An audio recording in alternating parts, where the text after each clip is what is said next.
আমি আজকে কিছু ভবিষ্যৎবাণী করে যাই আপনাদেরকে ভারত বিষয়ে। সেটা হলো, আমি প্রতিদিনই বলি যে বাংলাদেশের কোনো রাজনীতিবিদ রাষ্ট্র পরিচালনা করবেন, আর যদি আপনি মনে করেন ভারত আপনার সমস্যা না, এটা আপনি যদি ভারত কি এটা আপনি বুঝতে ব্যর্থ হন, এই জীবনে এই জাতিকে নিয়ে আপনি জীবনে এগিয়ে যেতে পারবেন না। That is bottom line. এখন ভারত কি করার সম্ভাবনা আছে? যেহেতু বিএনপি সরকার, শর্টকাটে বলে দিই, বিএনপি সরকারও আওয়ামী লীগকে নিষিদ্ধ করেছে, ভারত এই বিষয়টা মেনে নেবে না। ভারত তাদের কোনো এজেন্ট এই মুহূর্তে স্বীকৃত কোনো এজেন্ট, জামাতও না, এনসিপিও না, বিএনপি ভারতীয় এজেন্ট, এটা আপনি জীবনে বলতে পারবেন না। হ্যাঁ, দু একজনের ভূমিকা বিতর্কিত হতে পারে, এটা বলতে পারবেন, কিন্তু বিএনপি জিজিয়া পরিবার ভারতীয় এজেন্ট, এটা বলা উচিত হবে না। It is gonna B a very very আপনার ইনঅ্যাপ্রোপ্রিয়েট। ভারত কি করবে? ভারত বাংলাদেশের সামরিক হামলা করবে না, এর বাহিরে যত ধরনের ডিস্টার্ব করা যায়, যত ধরনের ভয় দেখানো যায় বাংলাদেশকে, সব তারা দেখাবে আগামীতে। শুধুমাত্র এমনও হতে পারে মানবসৃষ্ট প্রাকৃতিক দুর্যোগ বাংলাদেশের উপর ঠেলে দিয়ে সুযোগ যদি পায়, বিভিন্ন ধরনের পন্থায় বাংলাদেশকে বাধ্য করবে ভারতের সহনশীল আচরণ করতে, যেন সহনশীল আচরণের ভারতের কাছ থেকে আশা করতে, যেন আওয়ামী লীগকে, আমি আপনাকে বলি, চ্যালেঞ্জ দিয়ে বলছি, যারা বলেন যদি ভারত আওয়ামী লীগকে বাদ দেয় তাদের পলিসি থেকে, যে আওয়ামী লীগ লাগবে না, যেভাবে আছে এভাবে চলুক, আপনি পৃথিবীর সবচেয়ে বোকা মানুষ এবং বোকার স্বর্গে আপনি বসবাস করেন। ভারত এখন এমন কাজ করবে আগামীতে, এমনভাবে শুরু করবে যেন আওয়ামী লীগকে তারা যে কোনোভাবেই হোক না কেন বাংলাদেশকে বাধ্য করবে, বাংলাদেশকে যেন আওয়ামী লীগকে এই কাজগুলো করবে। এখন প্রশ্ন হলো, এগুলা কি সামরিক অ্যাটাক যদি ভারত এই মুহূর্তে বাংলাদেশকে করে, এটা তাদের জন্য বিপজ্জনক হবে, তারা জানে এটা। কিন্তু এর বাহিরে যা যা করা দরকার বাংলাদেশের বিরুদ্ধে, প্রতিটা কাজই ভারত এখন এই মুহূর্তে করবে, প্রত্যেকটা কাজ করবে। এখন মনে রাখবেন, এই যে আপনার সুপারসনিক মিসাইলস তারা টেস্ট করেছে, বাংলাদেশের আকাশে নাকি দেখা গেছে। ইট ইজ পসিবল বাংলাদেশকে ভয় দেখানো। এটা আমি আপনাদেরকে বলি, আমি এখনই যদি ওই যে শুভেন্দু যে বক্তব্য দিচ্ছে, সেন্ট্রাল গভর্নমেন্টটাকে কেউ বলছে না এই বক্তব্যগুলা বন্ধ করা উচিত, এগুলা হিংসা বিদ্বেষ, আর পশ্চিমবঙ্গে নজিরবিহীন ঘটনা চলছে, প্যালেস্টাইনের বাইরে যা হচ্ছে এর চেয়ে কার্বন কপি এখন তারা পশ্চিমবঙ্গে অলরেডি শুরু করেছে। নজিরবিহীন ঘটনা, এটা কিন্তু পৃথিবীর শান্তি, সমৃদ্ধি এবং নিরাপত্তার জন্য ভয়ঙ্কর হুমকি। আমি মাননীয় প্রধানমন্ত্রী বর্তমান সরকারকে অনুরোধ করব, আপনারা যেভাবে মনে করেন এরা বন্ধু মনে করে চলাফেরা করবেন, জীবনে এদেরকে কন্ট্রোল আনতে পারবেন না। আওয়ামী লীগ সারা ভারত কখনো শান্ত হবে না, কারণ বাংলাদেশ তাদের হাতের কবজার বাইরে বা মুঠের বাইরে, এটা তারা কখনোই মানতে পারবে না বলেই তারা আওয়ামী লীগকে চায়। এটাকে প্রতিরোধ করা যাবে যদি আমরা, if we are smart enough, if we become smart enough and we go top of them, trust me, we can deal with them, we can tackle them. How? Let me tell you one thing. Bangladesh যদি মনে করে ভারত কিছুই করবে না, এর চেয়ে বড় বোকামি আর স্টুপিড ডিসিশন হতেই পারে না। তবে এখানে বলে রাখি, যারা শেখ হাসিনা আসবে, বাংলাদেশ হাসবে বলে দৌড়াচ্ছেন, তাদেরকে আমরা একটা বলি, সবচেয়ে ক্ষতি করে গেছেন শেখ হাসিনা বাংলাদেশের সামরিক শক্তির দিক দিয়ে।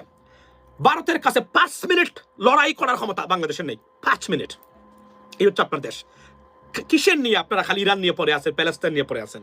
আপনাদেরকে আমি বলি না বারবার, জামাতের স্টুপিডিটি, তারা প্যালেস্টাইন ইস্যু তারা নিয়ে আসছিলেন, এটার সুযোগটা ভারত নিয়ে এখন দেখুন, আমেরিকাকে বয়ে বাংলাদেশে অনেক কিছু ভারত করতে পারে নাই বিগত সময়ে, কারণ বাইডেন অ্যাডমিনিস্ট্রেশন সম্পূর্ণ তাদের উল্টা ছিলেন, প্রেসিডেন্ট ট্রাম্প অ্যাডমিনিস্ট্রেশনও তাদের উল্টা। কিন্তু এমন কিছু কাজ করা যাবে না যে স্বার্থগুলো, আমেরিকার স্বার্থ আছে, স্বার্থ বিরোধী হয়, আমেরিকা এখানে দেখেও না দেখার বান করে সর্বনাশ করে ফেলবে বাংলাদেশকে। এটার উত্তরের পথ আছে, যদি আমরা সাহসী হই, সত্যিকার অর্থে দেশকে নেতৃত্ব দিয়ে এগিয়ে নিয়ে যাওয়ার পথ থাকে আমাদের ভিতরে। এর বাহিরে আর যদি কোমর ভাঙ্গা হয়, মেরুদণ্ড হীন হই আমরা কিন্তু ভারতের কাছে এবার Bharat they will be very very aggressive. There are many reasons why. আমি আপনাদেরকে আজকে বলে রাখি, বাংলাদেশের প্রথমেই আমি আবার বলছি, আমি ধরে নিচ্ছি বাংলাদেশকে মারাত্মক ডিস্টার্বে ফেলবে আগামী কয়েক বছর, 6 মাস থেকে বছর 1.5 বছরের ভিতরে ভয়ঙ্কর ডিস্টার্ব করবে ভারত। কি এমনভাবে করবে ভারতের জন্য বাংলাদেশ বুঝে, ভারতকে শান্ত করতে গেলে আওয়ামী লীগকে সুযোগ দিতেই হবে আমাদেরকে। বিষয়টা একমাত্র এই কারণ, ভারত মনে করে, ভারতের একমাত্র পলিসি হলো, বাংলাদেশ যদি কখনো জামায়াত ইসলামী বা এনসিপির মতো এদের কাছে সরকার যায়, বা এখন যারা আছে কোনোভাবেই, এখন বিএনপিকেও তারা বিশ্বাস করে না, কিন্তু এরাও যদি চলে যায়, তাহলে বাংলাদেশ যদি কোনোদিন, ইউ নেভার নো, কোনোদিন পারমাণবিক অস্ত্র নিয়ে আসে, যদি পাকিস্তানের কাছ থেকে নিয়ে আসে, কারণ পাকিস্তান তাদের সবার জ্বালাফোড়ার মূল কারণ। এই যে পাকিস্তানের বিরুদ্ধে যে কথা বলেন আপনি, যারা বলেন বাংলাদেশে এখন, আপনি আপনার সন্তানের ভবিষ্যৎকে ধ্বংস করা এবং তাকে স্লেভ বানানোর জন্য আপনি এই কথাগুলো বলছেন। বাবা মা হিসাবে আমি আবার বলছি, আপনি আওয়ামী লীগ করতে পারেন, করেন, কিন্তু মনে রাখবেন বাংলাদেশ সবার আগে। এবং এই কাজগুলো কখনই করবেন না। মনে রাখবেন পাকিস্তানের স্টেবিলিটি, বাংলাদেশের মতো দেশের যে অ্যাগ্রেসিভ এবং মারাত্মক ধরনের ভূমিকা ভারত নিচ্ছে এখন, পাকিস্তানের উপস্থিতিতেই আমাদেরকে রক্ষা করতে পারে। এর বাহিরে বাংলাদেশের ভয়ঙ্কর বিপদে পড়তে যাচ্ছে বাংলাদেশ বলে আমি মনে করি, এবং তার ব্যক্ত কখনোই ঘটবে না। বিকজ তারা তাদের এজেন্ট বা দালাল যারা আছে এদেরকে যে কোনোভাবে নিয়ে আসতে হবে। আপনি দেখেন শুভেন্দুর বক্তব্য শোনার পরে এই শুভেন্দুকে শেখ হাসিনা অভিনন্দন জানিয়েছেন। কি বলছে শুনছেন আপনি? কোন সুস্থ মস্তিষ্কের বাংলাদেশের ব্যক্তি শুভেন্দুকে অভিনন্দন জানাতে পারে? আমি আপনাদেরকে প্রশ্নটা রেখে দিতে চাই, আমি আপনাদেরকে যেতে পারে? যে ধরনের বিষ চড়াচ্ছে, কথাবার্তা বলে দেশের স্বাধীনতা সার্বভৌম একটা রাষ্ট্রকে যে হুমকি দেয় প্রতিদিন, unbelievable. I have never seen anything like that. কোনো উত্তরই আসছে না, কেউ কোনো উত্তর দিচ্ছে না এই মুহূর্তে। আমি আপনাকে বলি, বাংলাদেশের উচিত হলো ভারত, আবার বলছি, 2 বছরের ভিতরে ভারত ভয়ঙ্কর ডিস্টার্ব করবে, ডাইরেক্টলি ইনডাইরেক্টলি। বন্যা হতে পারে ভয়াবহ বাংলাদেশে, বাংলাদেশের সাইবার অ্যাটাক হতে পারে বিভিন্ন ক্ষেত্রে, বিদ্যুৎ পারমাণবিক অস্ত্র কেন্দ্র, রূপপুর পারমাণবিক কেন্দ্র। আমি মাননীয় প্রধানমন্ত্রী বিদ্যুৎ জ্বালানি মন্ত্রণালয়কে অনুরোধ করতেছি, অনতিবিলম্বে ভারতীয় কন্ট্রোল থেকে এটাকে মুক্ত করুন। ভয়ঙ্কর বিপদে পড়তে পারে বাংলাদেশ। আমি আবার বলছি, নেভার এভার বাংলাদেশের কোনো সেন্সিটিভ বিষয় বা জায়গাতে ভারতীয়দের বসাবেন না। আমি আপনাদের বলছি, সময়টা মারাত্মক কঠিন এবং ভয়ঙ্কর বাংলাদেশের জন্য। গেল একটা, বাংলাদেশের এখনই উচিত হলো একটা, আমি বারবার বলছিলাম, একটা উইং তৈরি করেন অধ্যাপক শহীদুজ্জামানের নেতৃত্বে। এরা শুধু ভারত বিষয়টা দেখবে। সরকার কিন্তু এখনো বুঝতেছে না ভারত কি করতে যাচ্ছে। আমাদেরকে শেখ হাসিনা এত পিছিয়ে এনেছে যে আমরা ভারতের সত্যিকার যদি চাই, ভারতের একটা ছোটখাটো মিসাইলের জবাব দেওয়ার ক্ষমতা আমরা রাখি না। কি দুর্ভাগ্য আমাদের, ভয়ঙ্কর অবস্থা। এতটা নতজানু একটা রাষ্ট্রকে বানিয়েছে কল্পনার বাহিরে। ভারতের থ্রেট হলো যে পাকিস্তানের সাথে, চীনের সাথে সামরিক কোনো কাজ করা যাবে না। বাংলাদেশ এবং এমন একটা রাষ্ট্র থাকবে মেরুদণ্ডহীন। আমাদের আর্মিকে 50% আর্মি ড্যামেজড। আমরা আর্মি, আগের আর্মি আর এখন আর নাই। আপনি যতই আপনাকে বলেন না কেন, কারণ আর্মি অফিসারদেরকে নারী দিয়ে বিভিন্নভাবে দুর্নীতিতে আপনার নিম্নলিখিত করে ধ্বংস করে দিছে, মানসিকভাবে বলিয়ে সবকিছু মোটামুটি ধ্বংসর পথে আছে। এখন আমি আপনাকে বলি, বাংলাদেশের উচিত হলো ভারত বিষয় এখনই United States of America, European ইউনিয়নকে ব্রিফিং করা ভারতের ইল ইন্টেনশন নিয়ে। It is they are going to do this. যদি না করে তারা, আপনারা, আমি আসি, দেখবেন আপনারা কি করে ভারত তাদের গায়ে জ্বালাপুরা করতেছে। বর্তমানে আওয়ামী লীগ বাংলাদেশে নাই, এবং বিএনপি কথা দিয়ে কথা রাখা নাই। আওয়ামী লীগকে তারাও নিষিদ্ধ করেছেন, এটা মানতে পারতেছে না ভারত এই মুহূর্তে। আমি আবার বলছি, মাননীয় প্রধানমন্ত্রী তারেক রহমান সাহেবের নিরাপত্তা যেন সবসময় কোনো ধরনের ঘাটতি না থাকে, এটা কিন্তু বিপজ্জনক হবে। আমি আবার বলছি, মনে রাখবেন, আওয়ামী লীগ কখনই বাংলাদেশে ফিরতে পারবে না যদি বাংলাদেশও কোনো কেওস না হয়। বাংলাদেশ কোনো ধরনের, বাংলাদেশ স্টেবল থাকলে জীবনে বাংলাদেশের আওয়ামী লীগ ফিরতে পারবে না, ভারতীয় আধিপত্যবাদ বিস্তার করতে পারবে না। সুতরাং কেওস সৃষ্টি করা, মারাত্মক কোনো বিষয় সৃষ্টি করা যেখানে ভারত এখানে হস্তক্ষেপ করতে পারে, এবং যতদিন পর্যন্ত আসে তারা কাজগুলো করে যাবে। এমন প্রশ্ন হলো কিভাবে এটা থেকে মুক্ত। এখানে সরকার গতকালকে একটা কাজ করেছে, সেটা আমি দেখলাম, ধন্যবাদ দিই। সেটা হচ্ছে যে পাকিস্তানের সাথে গোয়েন্দা তথ্য আদান প্রদান বিষয়ে একটা চুক্তি করেছেন। ফ্যান্টাস্টিক। বাংলাদেশ বাঁচতে পারবে। আমি আবার বলছি, ভদ্র হয়ে, নম্র হয়ে ভারতের সাথে আপনি বাঁচতে পারবেন না। ভারতকে এই সিগন্যাল দিয়ে দিতে হবে আপনাকে, আপনি যদি কোনোদিন বাংলাদেশের ক্ষতি করেন, we are up against you. We are not your enemy, definitely not, but if you make us enemy and put us in this situation, we will be your biggest danger in this region. That is the bottom line. এইটা যদি signal না দেওয়া যায়, ভারত থেকে আপনি দেশকে রক্ষা করতে পারবেন। আমি আপনাদেরকে আবার বলে যাচ্ছি। এবং ডক্টর ইউনূস সরকার কয়েকটা কাজের মধ্যে একটা কাজ করেছে, সেটা হচ্ছে দেখিয়েছে ভারত নির্ভরতা বাইরে বাংলাদেশ চলতে পারে, বাংলাদেশ খেতে পারে, দ্রব্যমূল্য ঠিক রাখতে পারে, সবকিছু ঠিক রাখতে পারে। যদিও স্টুপিড উপদেষ্টা যদি না থাকতো, স্মার্ট মানুষ নিত, তারা এক্সেলেন্ট রেজাল্ট আসতো এই 15 মাসে, আসে নাই। এর জন্য দায়ী এই এনজিও কর্মী বা পরিবার পরিকল্পনা কর্মী, মাঠ কর্মী, এবং এনসিপির স্টুপিড যারা আছে, যারা রাজনীতি না বুঝে দেখে বড় রাজনীতিবিদ মনে করে। তারা মনে করে ঢাকা বিশ্ববিদ্যালয় থেকে আপনার এই শাকে এই কি আসে, রাজুতে আয়, এটাই মনে হয় পৃথিবীর রাষ্ট্র পরিচালনার একমাত্র যোগ্যতা। That is not. This is maybe আন্দোলন করার জন্য, but you didn't do that everything. American administration was involved in that uprising that time 100%. We know that. এবং এর জন্যই, এবং এই তাদের সাপোর্ট না থাকলে কোনোদিনই, যদি সেনাবাহিনীকে না বলতেন American government, if you do anything else you'll be banned from the United Nations, বিশ্বাস করেন, সেনাবাহিনী মুভ করতো, সেনাবাহিনী তাদেরকে রক্ষা করতো শেখ হাসিনাকে। একটি কারণে, শুধুমাত্র আমেরিকান একটা ফোন কলে সব ঠান্ডা হয়ে গেছিল সেদিন। এটা আমরা জানি, জেনে বলছি, লেডিস এন্ড জেন্টলম্যান। সো আচ্ছা, গেল একটা জিনিস। এখন সবাইকে ব্রিফিং করা ভারতের ষড়যন্ত্র বিষয়ে, তারপরে তুরস্ক, চীন, পাকিস্তান, এদের সাথে আপনার আমি মনে করি বিশেষ করে আমেরিকাকে হাতে রেখে কাজ করতে হবে সবসময়। মার্কিন যুক্তরাষ্ট্র আমাদের বিগেস্ট ডেভেলপমেন্ট পার্টনার, তারা যেন কোনোভাবে অখুশি না হয় এটা খেয়াল রাখতে হবে আপনাদেরকে। এটা একটা, আমি সবসময় এই কথাটা বলি। অনেকে আপনি বলতে পারেন যে আপনারা হয়তো মনে করেন আমি American citizen, that's why I will say American interest. I will do that definitely, but আপনাদের মানে বাংলাদেশের স্বার্থের বাইরে নয়।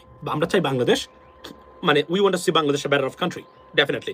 এন্ড একটা জিনিস বলে রাখি, একটা উদাহরণ দেই, আমেরিকা কতটা শক্তিশালী একটা রাষ্ট্র। পাকিস্তান 1971 সালে পরাজিত হয়েছিল বাংলাদেশে। Does it mean Pakistani military বাংলাদেশের মিলিটারির চেয়ে অদম বা তাদের শক্তি কম? না। ইরানের সাথে মার্কিন যুক্তরাষ্ট্র এখন এক ধরনের নাকানি চুবানি খাচ্ছে বলতে গেলে। ওয়াই? এর মানে কি মার্কিন যুক্তরাষ্ট্রের সেনাবাহিনী বা মানে মিলিটারি ক্যাপাবিলিটি ইরানের চেয়ে কম? নাও, ইটস এ ডিফারেন্ট ইকুয়েশন। তারা চাইলে তছনছ করে দিতে পারে ইরানকে কয়েকদিনের ভিতরে, কিন্তু এটার একটা কি আছে, এটার একটা কনসিকুয়েন্স আছে, long term consequence. As a biggest country they can not deny that, they will be on their shoulder too. So that's why চাইলেই অনেক জিনিস করা যায় না। দেন পলিটিক্যাল ক্যারিয়ার আছে। আজকে যে নিয়োগ তারা মারে ইরানে, এটা কয়েক শত বছর এটা যাবে। এটা মানে এই বর্তমান ডিজিটাল যুগে সব কিছু মানে পৃথিবী দেখবে। পলিটিক্যাল ক্যারিয়ার শেষ হবে, রিপাবলিকান পার্টি ধ্বংস হবে, আমেরিকান অর্থনীতি ধ্বংস হবে, সারা পৃথিবীর অর্থনীতি ধ্বংস হবে, আমেরিকান মানুষ সাফার করবে। আপনি কি মনে করেন যে এটা শুধুমাত্র মানে করলেই এটা শেষ? নো, এটা একটা কনসিকুয়েন্স আছে। ঠিক একইভাবে আমেরিকার একটা উদাহরণ দিই।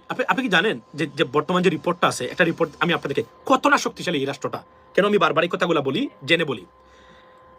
গ্রেট ব্রিটেন আমরা জানি না, অনেক মানে পৃথিবীর G8 কান্ট্রির একটা দেশ, ইন অর্থনীতির দেশ, বিশ্ব অর্থনীতি। I love great Britain definitely. আপনি কি জানেন মানে আমেরিকার 51টা স্টেটের ভিতরে এই মুহূর্তে যদি গ্রেট ব্রিটেনকে মানে অন্তর্ভুক্ত করা হয়, মানে 52টা স্টেট হয় আমেরিকার 50টার পরে, 52 নম্বরে থাকবে in terms of power capital income or GDP great Britain, অর্থনৈতিক দিক দিয়ে। মিসিসিপির মতো গরিব স্টেট আমেরিকার, তার চেয়ে জিডিপির দিক দিয়ে গ্রেট ব্রিটেন পিছনে মানে নিচে থাকবে। Can you imagine that? একটা দেশ অর্থনৈতিকভাবে কতটা শক্তিশালী হতে পারে তার একটা উদাহরণ আমি আপনাদেরকে দিলাম। ধরেন গ্রেট ব্রিটেন, আমরা জানি না গ্রেট ব্রিটেন মানে ইউনাইটেড কিংডম, রাইট? বিগেস্ট অর্থনীতির দেশ এই সেই, কিন্তু এটাকে যদি আমি মানে ঢুকাই এসে আমেরিকাতে, মিসিসিপির মতো স্টেটের পিছনে জিডিপি আকারে তারা মানে নিচে পড়ে যাবে। Imagine that. একটা দেশের অর্থনৈতিক পাওয়ার বা কনজিউমার্স পাওয়ারটা কতটা বিগেস্ট অ্যান্ড কতটা solid, ladies and gentleman. This is why I say that. আপনি তাদের সাথে মানে ডিস্টার্ব করতে পারবেন, মানে ঝগড়া করতে পারবেন, কিন্তু আপনি গরিব থাকবেন, উন্নতি করতে পারবেন না। জাপানে নেই কিউবা, যার ভেনিজুয়েলা, একই অবস্থা ইরানের, সবকিছু এভাবেই। তাদের সাথে যাদের সংকট আছে প্রত্যেকটা দেশ গরিব, অ্যাবসলিউটলি গরিব। এজন্য আর বাংলাদেশের মতো দেশ আমরা কেন এটা করতে যাবো? They are our biggest partner, they are always helping us. $8.5 billion dollars তারা আমাদেরকে 1971 পর থেকে আমাদেরকে তারা সাহায্য করেছে। The biggest donors of Bangladesh, to Bangladesh.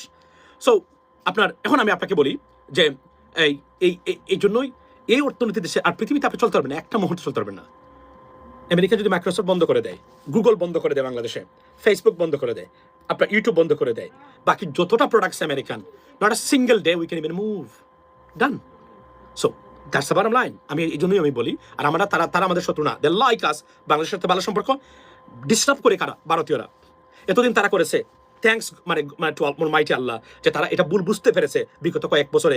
মোটামুটি এটার থেকে আমরা বের হতে পেরেছি যে বাংলাদেশের, ভারতের চোখে বাংলাদেশকে দেখা, যুক্তরাষ্ট্রের এই যে পলিসি ছিল কয়েকটা বছর ধরে, সেটার থেকে বাংলাদেশ মুক্ত হয়েছে।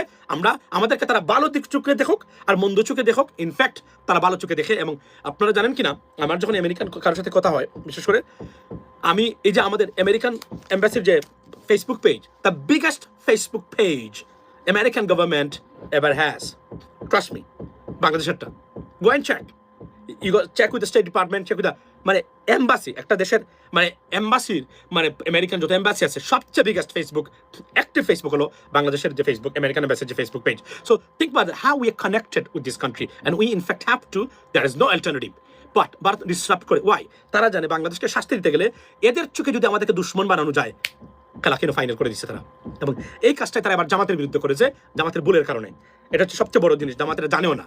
তারা তো মনে করেছে আমরা চীন যাই, চীন সফর করি, আমরা super power, we gonna get into power. You are not. That is the bottom line. এটা আমি আবারও নিশ্চিত দিতে চাই আপনাদেরকে। যদি ইন্টেলেকচুয়াল না হন, কোনোদিনই আপনি আর সফলতার মুখ দেখবেন না, কারণ এমন একটা জায়গায় আপনাকে আপনাকে আটকাই দিয়ে দিছে, যেখান থেকে আপনাকে নড়তে হলে অনেক সময় লাগবে। বাই দ্য ওয়ে, এটা আপনারা রিয়েলাইজ করেন কিনা আমি জানি না, যদিও আপনারা মনে করেন যে আপনারা করেছেন। In fact you are not, that's why you are far below and you create so many problems for Bangladesh right now. আমি বারবার বলছিলাম এমন কিছু করবেন না যারা ভারত এখান থেকে অ্যাডভান্টেজ নেয়। ভারত কি করে, আমি বারবার বলছি, ভারত আমাদেরকে আমেরিকা বিরোধী বক্তব্য দেওয়ার জন্য টাকা দেয়। এরপর হচ্ছে কি, এখনই আমাকে ভারতকে বলতে হবে you are not our enemy, but if you put us in this situation we not gonna let you go, that is the bottom line. এটা যদি বলা না যায়, ভারতের কাছ থেকে বাংলাদেশ শান্তি থাকবে না। ভারতে গভীর ষড়যন্ত্র লিপ্ত আছে, এমন কিছু করবে তার আগামীতে, বাংলাদেশকে বাধ্য করবে যেন বাংলাদেশ ভারতের কাছে নতজানু হয়, এবং ভারতের কাছে বিশেষ করে প্রাকৃতিক দুর্যোগের মাধ্যমে বাংলাদেশের শিক্ষা দেওয়াটা নাম্বার ওয়ান আমি দেখতেছি তাদের কাছে। আপনার কি এই যে কি বলে এটাকে, এই নাম্বার ওয়ান অপশন তাদের কাছে প্রাকৃতিক দুর্যোগ। আপনি বুঝতে পারবেন না, মনে করবেন যে এটা আল্লাহর তরফ থেকে আসছে, আসলে এটা একটু বন্যা হয়েছে 3 গুণ বাড়িয়ে দিবে তাদের পানিটা উপর দিকে ছেড়ে দিয়ে। ডিসকাস্টিং লেডিস এন্ড জেন্টলম্যান, এটা একটা ডেঞ্জার। এবং যতদিন এরা আছে, এদেরকে ভদ্রভাবে ফ্রেন্ড বানিয়ে আপনি পারেন নাই, এখন তাদেরকে টাফ ওয়েতে হ্যান্ডেল করতে হবে। কেন পাকিস্তানের বর্ডারে কোনো পাকিস্তানিদেরকে ভারত মারে না, বলেন বলেন মারে না কেন? কেন বাংলাদেশিরা নিরীহভাবে মারা যায়? বাংলাদেশের বর্ডার শক্তিশালী যদি হতো, জীবনে কাজ করতো না ভারতীয়রা, কারণ এরা মনে রাখবেন এরা খুব ভীত প্রকৃতির। এই যে দেখতেছেন আপনি, এই যে এখন দেখেন এই যে উগ্রবাদী যারা, উগ্র হিন্দু যারা আছেন, আমি যারা থেকে বলি Hindu ISIS, definitely terrorist organization, দেখছেন ভারতে কি করতেছে, মসজিদে গিয়ে আক্রমণ করতেছে নামাজরত অবস্থায়, পশ্চিমবঙ্গের মতো জায়গাতে। কি ডেঞ্জারাস জিনিস, এটা হচ্ছে বাস্তবতা। আমি এখানে বলবো সবাইকে, আমাদেরকে ঐক্যবদ্ধ, আর বিএনপিকে আর জামাতকে বলবো একে অপরের মাংস খায়েন না। জামাতকে বলবো, শিবিরকে বলবো, ছাত্রদলকে বলবো একে অপরের মাংস খায়েন না। আপনাদের আবার ঐক্যবদ্ধ হতে হবে কোনো না কোনো সময় জাতির জন্য, মাথা রাখবেন। বলে গেলাম, মনোযোগ দিয়ে শুনবেন। Today or tomorrow, you all have to be together. You have to be on the same page to protect Bangladesh, the sovereignty of Bangladesh. It is coming. It is on the way. So, আপনারা একে অপরের সাথে যুদ্ধে লিপ্ত হয়ে নিজেদেরকে ধ্বংস করবেন না। একটা গোষ্ঠী আছে সারাদিন পরে থাকে এগুলো নিয়ে, ডু নট ডু দ্যাট। আমি আবার বলছি, আমি আবার বলে যাচ্ছি, বাংলাদেশের জামায়াত ইসলামীর নাম পরিবর্তন করা দরকার, এটাকে বাংলাদেশি ভার্সন করা দরকার। ওয়াই? নাম্বার ওয়ান, চেতনাবাজদের মৃত্যু ঘটবে বাংলাদেশে। বাংলাদেশ যেভাবে যাচ্ছে, চেতনাবাজদেরকে আগামীতে বাংলাদেশ মানুষ জুতা পেটা করবে যেখানে যাবে রাস্তাঘাটে। আমি বলে দিলাম আজকে, এতটা অতিষ্ঠ হবে একটা সময় বাংলাদেশ। দেখেন না চট্টগ্রামে গ্রাহকরা মিলে ব্যাংক বন্ধ করে দিছে, এটা কি কখনো কল্পনা করেছেন? ব্যাংক আপনার ব্রাঞ্চ বন্ধ করে দিছে। দাঁড়াও, এই যে ঐক্যবদ্ধ হয়েছে মানুষ, এটা হবে। চেতনাবাজদেরকে জুতা পেটা করবে। আইনের শাসন, এনার্জির আপনার গ্যারান্টি নাই। এগুলা যখন মানুষ দেখবে, এগুলো বাদ দিয়ে চেতনা নিয়ে আসছে, যেখানে চেতনাবাজদের পাবে সেখানে মানুষ পাকড়াও করবে। লিখে রাখতে পারেন। তবে এই কাজটা প্রথমে যেটা করতে হবে, মওদুদিবাদ, এটা আমি আবার বলছি, আমার মোদী সাহেবের উপর কোনো ধরনের সমস্যা নেই, কিন্তু যেহেতু এরা ব্যবসা করে এটা নিয়ে, এবং ভারত এগুলাকে ফালে শুধুমাত্র এই ইস্যুটা আনার জন্য। আমি একটা উদাহরণ দিলাম না, সিলেটের মানুষ ধর্মভীরু, এই মওদুদিবাদ ইস্যুটা কিভাবে কাজ করেছে সিলেটে আপনি কল্পনা করতে পারবেন না। এবার সিলেটের মানুষ মনে করে জামাত ইসলামী গেলে প্রকৃত ইসলাম বিচ্ছিন্ন হতে পারে অনেকেই, এজন্য একটা আসনও সিলেটের পায় না এবার জামাত ইসলামী, কোনো কারণ ছাড়াই। যদিও সিলেটি মানুষ, আমাদের সিলেটি মানুষের সবচেয়ে বড় সমস্যা হলো আমরা আসলে লেখাপড়াতে একটু পিছনে আসি, বা সচেতনতার দিক দিয়ে। Definitely the best people in Bangladesh, সব দিক দিয়ে। ভারতের যে ক্ষমতা আছে, সামরিক ক্ষমতা, সেই ক্ষমতায় 10 মিনিট দেশকে রক্ষা করা ক্ষমতা বাংলাদেশের নেই। এর চেয়ে বড় বাজে কাজ, এর চেয়ে বড় ডেঞ্জারাস মুভ আর হতেই পারে না। শেখ হাসিনা এই 17 বছরে 18 বছরে দেশটাকে একদম 100 বছর পিছনে নিয়ে গেছে। কয়েকটা ইনফ্রাস্ট্রাকচার প্রজেক্ট করেছে। দেশের উন্নতি, দেশের অগ্রগতি কয়েকটা ইনফ্রাস্ট্রাকচারের উপরে নির্ভর করে না কখনোই, নেভার এভার। ইনফ্রাস্ট্রাকচার নয়, দেশের কাঠামোগত পরিবর্তন, যেটাকে আমরা বলি institutional reforms and changes and mechanism, and unless you do that and you put in place, you cannot say আমি দেশ নিয়ে এগিয়ে যাচ্ছি। ইনফ্রাস্ট্রাকচার আছে, কালকে এটা ধ্বংস হয়ে যেতে পারে, ভূমিকম্প আসতে পারে, ক্র্যাক হয়ে এটা ভেঙে পড়ে যেতে পারে, আপনার দেশের উন্নতি শেষ। কিন্তু আপনি যদি সিস্টেমেটিক উন্নতি করে রাখেন, একটা ইনফ্রাস্ট্রাকচার পড়বে 5টা তারা বানিয়ে ফেলবে উইদিন 2 years এর ভিতরে। Why? Because those individuals or institutions who are overseeing this kind of stuff, they're there for you. They're looking after. They know that it could happen. That's why they have an alternative or contingency plan to rebuild it. That's why. If you do not have institution, you have nothing. Bridge ভেঙে গেছে, bridge ভেঙে গেছে. That's what it is. That's what I'm talking about in the talking point, ladies and gentlemen. আবার বলছি, যদি intellectual enough না হন, বাংলাদেশ মস্ত বড় বিপদে আছে। ভুলে যাবেন না, আওয়ামী লীগের অস্তিত্বহীনতা বাংলাদেশে India's national security is number one priority. They'll try their best. But we can stop them. How? If we are intellectual enough to move or act accordingly and catch the momentum. If not, we'll be in big, big trouble in the near future, ladies and gentlemen. I can say that. That's it. Be blessed and see you next time. Assalamu alaikum.